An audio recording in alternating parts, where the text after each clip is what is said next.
দর্শক, শ্রীমঙ্গলে নিম্ন আয়ের মানুষের মাঝে ফ্যামিলি কার্ড বিতরণ সহ বিভিন্ন কর্মসূচিতে অংশ নিয়েছেন প্রধানমন্ত্রী তারেক রহমান। আমরা আরো বিস্তারিত জানবো আমাদের সহকর্মী মনিরুল ইসলাম মিন্টুর কাছ থেকে। আমরা তার সঙ্গে সরাসরি যুক্ত হচ্ছি। মিন্টু, আমাদের জানান, আমরা জেনেছি যে প্রধানমন্ত্রী ফ্যামিলি কার্ড বিতরণ সহ আরো নানান কর্মসূচিতে অংশগ্রহণ করেছেন। আজ সেখানকার মানুষের মাঝে উচ্ছ্বাস কেমন দেখলেন? তার আগমনকে কেন্দ্র করে মানুষের মধ্যে দারুণ উৎসাহ উদ্দীপনা এবং সকাল থেকে তারা আসলে ধৈর্য ধরে অপেক্ষা করছিলেন এই সময়টির জন্য। প্রধানমন্ত্রীর আগমনের কারণে যারা এতক্ষণ আসতে ছিলেন তারা এখন সমাবেশের যে স্থল সেটিতে প্রবেশ করছেন এবং সেখানে মূলত ফ্যামিলি কার্ড বিতরণ কর্মসূচি হবে এবং এর পাশাপাশি তিনি বক্তব্য রাখবেন।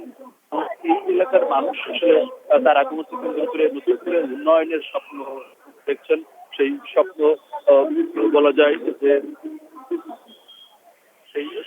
বলা যায় যে তারা এই এলাকার পর্যটন খাতের উন্নয়ন কারণে যারা এতক্ষণ আটকে ছিলেন তারা এখন সমাবেশের যে স্থল সেটিতে প্রবেশ করছেন এবং সেখানে মূলত ফ্যামিলি কার্ড বিতরণ কর্মসূচি হবে এবং এর পাশাপাশি তিনি বক্তব্য রাখবেন এবং এই এলাকার মানুষ আসলে তার আগমনকে কেন্দ্র করে নতুন করে উন্নয়নের স্বপ্ন দেখছেন।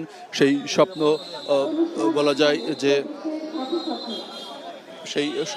বলা যায় যে তারা এই এলাকার পর্যটন খাতের উন্নয়ন, সেই সঙ্গে এখানকার চা শিল্পের উন্নয়ন। যদিও প্রধানমন্ত্রী তারেক রহমান তিনি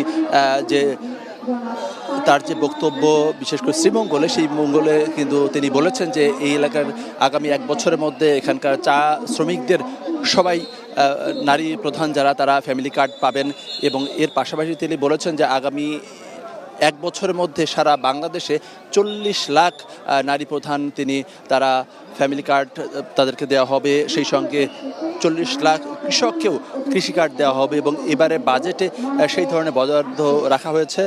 তবে এই বাজেট নিয়ে যারা আসলে নানা ধরনের কথা বলছেন তাদের কড়া সমালোচনা করেছেন। তিনি বলেছেন যে বাজেটে যে ফ্যামিলি কার্ডের বরাদ্দ রাখা আছে, যে বাজেটে কৃষকদের জন্য বরাদ্দ রাখা আছে, যে বাজেটে 60টি পণ্যের দাম কমানো হয়েছে এবং যে বাজেটে সন্তানদের ফ্রি লেখাপড়া এবং সুচিকিৎসার ব্যবস্থা করা হয়েছে, সেই বাজেটকে যারা গণবিরোধী বলছে তারা আসলে জনগণের বন্ধু কিনা সেটি আসলে জনগণের কাছে তিনি প্রশ্ন রেখেছেন। এর পাশাপাশি তিনি বলেছেন যে তাদের বিষয়ে আসলে সতর্ক থাকতে হবে এবং এক্ষেত্রে যারা বিদেশে টাকা পাচার করেছে তাদের সঙ্গে এই রাজনৈতিক দলগুলোর প্রত্যক্ষ বা পরোক্ষ এক ধরনের সংযোগ ছিল এমন তিনি বলেছেন এবং এদের বিষয়ে সতর্ক থাকার কথা বলেছেন।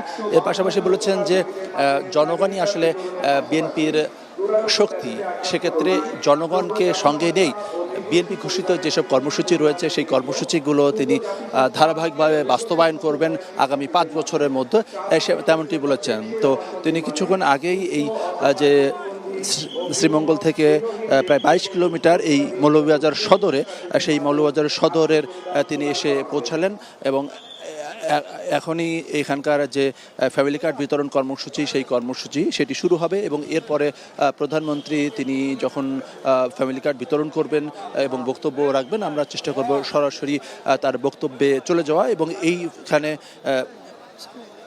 মৌলভীবাজারে ফ্যামিলি কার্ড বিতরণের পরে তিনি একটি রাজনৈতিক সভা, সেই রাজনৈতিক সভায় বক্তব্য শেষে ঢাকার উদ্দেশ্যে তিনি ঢাকার উদ্দেশ্যে রওনা করবেন এবং তার এই আগমনকে কেন্দ্র করে শ্রীমঙ্গল, মৌলভীবাজার সহ বৃহত্তর সিলেটের মানুষ দারুণভাবে উজ্জীবিত এবং উৎফুল্লিত এবং তাদের যে উন্নয়ন সেই উন্নয়ন তারা প্রত্যাশা করছেন।